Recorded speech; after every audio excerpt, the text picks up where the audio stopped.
Friends आज का जो हमारा टॉपिक है वो है कार्ल रॉजर्स की 3 कंडीशंस जो कि उसने अपनी काउंसलिंग के प्रोसेस के लिए बताई थी कि लाजमी होनी चाहिए एक थेरेपिस्ट के अंदर। सबसे पहले कॉन्ग्रुएंस एंड जेन्युइननेस आती है कि एक जो काउंसलर है उसको गर्मजोशी, वार्मथ, सिंसियरिटी शो करनी चाहिए क्लाइंट की तरफ। ठीक है, जेन्युइननेस हम कहते हैं ना कि बंदा बहुत जेन्युइन है, यानी कि बहुत सच्चा है। ठीक है, अच्छा ऐसा नहीं हो कि वो बेईमान हो। ठीक है, वो अंदर से कुछ और आपके बारे में सोच रहा हो, ऐसा कुछ नहीं होना चाहिए। ठीक है, उसको ऑनेस्ट होना चाहिए और उसको बिजनेस लाइक अप्रोच नहीं इख्तियार करनी चाहिए एक क्लाइंट को डील करते हुए। ठीक है, उसको अलावा उसको अपने क्लाइंट की सारी फीलिंग्स को एक्सेप्ट करना है, चाहे वो रिपेंटेंस की हैं, चाहे वो एंगर की हैं, चाहे वो फियर की हैं, जिस तरह की भी किस्म की फीलिंग्स हैं।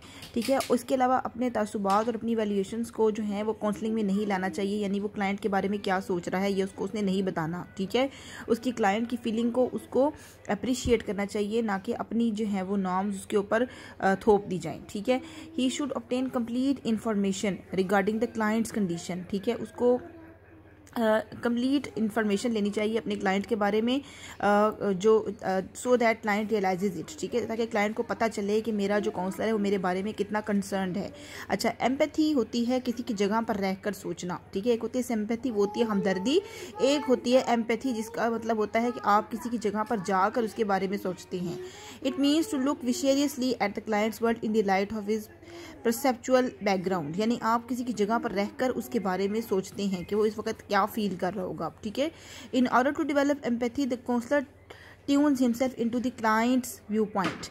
ठीक है, shares his joys and grief, यानी कि उसके हर खुशी गम को शेयर करना, and reflect his feeling without making any addition और डिलीशन। ठीक है, यानी जब वो कुछ बता रहा है तो आगे से उसको जवाब देना, उसमें ये नहीं कि अपनी मर्जी से चीज़ें ऐड कर रहा है या जो वो बोल रहा है उसमें से डिलीट करता जा रहा है, ऐसा कुछ नहीं है। बल्कि जैसे कहते हैं कि उसकी हाँ में हाँ मिलाने वाली बात है कि वो जब बोल रहा है उसे आप सुन रहे हैं, चाहे हेड नोडिंग के थ्रू उसको बता रहे हैं, चाहे आप उसको उसी के वर्ड्स को रीस्टेट कर रहे हैं। ठीक है, अच्छा उसमें आपने कुछ ऐड नहीं करना, डिलीट नहीं करना जो भी क्लाइंट बोल रहा है। ठीक है, empathy is not an attitude but complete skill, यानी ये सब में नहीं होती, ये एक स्किल है। ठीक है, अच्छा वो अपनी सेल्फ से अबव होता है काउंसलर इस टाइम पे। ठीक है, वो अपनी जो है वो हर चीज़ को छोड़कर सबसे पहले वो क्लाइंट के बारे में सोच रहा है। ठीक है, but also not only listens to the client but also makes him feel that he is being listened attentively।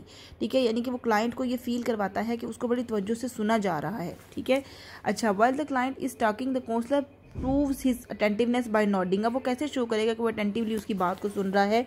Head nodding के थ्रू। ठीक है, इसके अलावा समटाइम्स वो आगे झुकता है। ठीक है, the counsellor sitting posture is very important, जिस तरह से बैठता है काउंसलर वो बड़ा इंपॉर्टेंट है। ठीक है, taking real interest in the client and reflecting his mood indicate empathy, यानी उसमें इंटरेस्ट लेना ही शो करेगा कि वो क्लाइंट को एम्पैथेटिक हो रहा है उसके साथ। ठीक है, It is necessary for empathy that the environment during conversation should be free of fear and anxiety, कि जो माहौल है वो एंग्जाइटी और फियर से ख़त्म, उसमें वो बिल्कुल चीज़ नहीं होनी चाहिए, तभी तो एक क्लाइंट आपको सब कुछ सच बताएगा। अगर आप ऐसा माहौल बनाते हैं जहाँ पर वो डर रहा है, खौफजदा है, उसको बेचैनी है, वो तो आपसे कुछ भी शेयर नहीं करेगा। ठीक है, the client can talk freely in a secure and formal environment, कि वो कुछ भी बोल सकता है, सिक्योर एनवायरनमेंट है उसके लिए। ठीक है, all this help the client to perceive his self, वो अपने आप को पहचानता है। ठीक है, जब वो बोलेगा, उसे कोई सुनेगा, तब वो अपने आप को जानेगा। Thus the individual becomes capable of self recognition.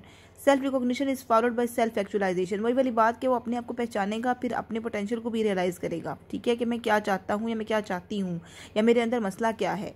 अनकंडीशन positive regard क्या होती है?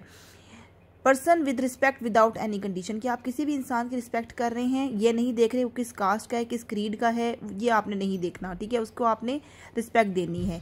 Every person needs it's from childhood, एक तो हर इंसान को बचपन से इसकी ज़रूरत होती है। This need is too intense that the child is ready to do anything for it. ठीक है, ये इतनी ज़्यादा इंटेंस होती है कि वो एक बच्चा जो है इसके लिए कुछ भी करने को तैयार होता है। ठीक है, individual always wants love, acceptance, respect and warmth from others, कि एक इंसान हमेशा दूसरों से यही चीज़ों की उम्मीद लगाता है। But he always receive this feelings conditionally, लेकिन उसी ये सब चीज़ें किसी ना किसी शर्त पे मिलती हैं कि वो ऐसा काम करेगा तो ही उसको एक्सेप्ट किया जाएगा, तभी उसको रिस्पेक्ट मिलेगी। ठीक है, अगर आप इज़्ज़त करें तो ही आपको इज़्ज़त मिलेगी, ऐसी चीज़ें कंडीशन पे मिलती हैं। हम वैसे ही किसी इंसान को नहीं दे रहे होते बदकिस्मती से। So much so that parents expect specific behaviours from the child and shower their love on it only when it shows the required behaviour. वो वाली बात होगी कि पेरेंट्स उसी बच्चे को प्यार करते हैं जब वो एक रिक्वायर्ड बिहेवियर शो करता है, जबकि ऐसा नहीं होना चाहिए। Rogers recommends unconditional positive regard for the client regardless of whether his behavior is positive or negative। या क्लाइंट का बिहेवियर चाहे पॉजिटिव हो चाहे नेगेटिव हो, लेकिन एक काउंसलर को अनकंडीशनल पॉजिटिव रिगार्ड दिखानी है, अपने क्लाइंट को एक्सेप्ट करना है।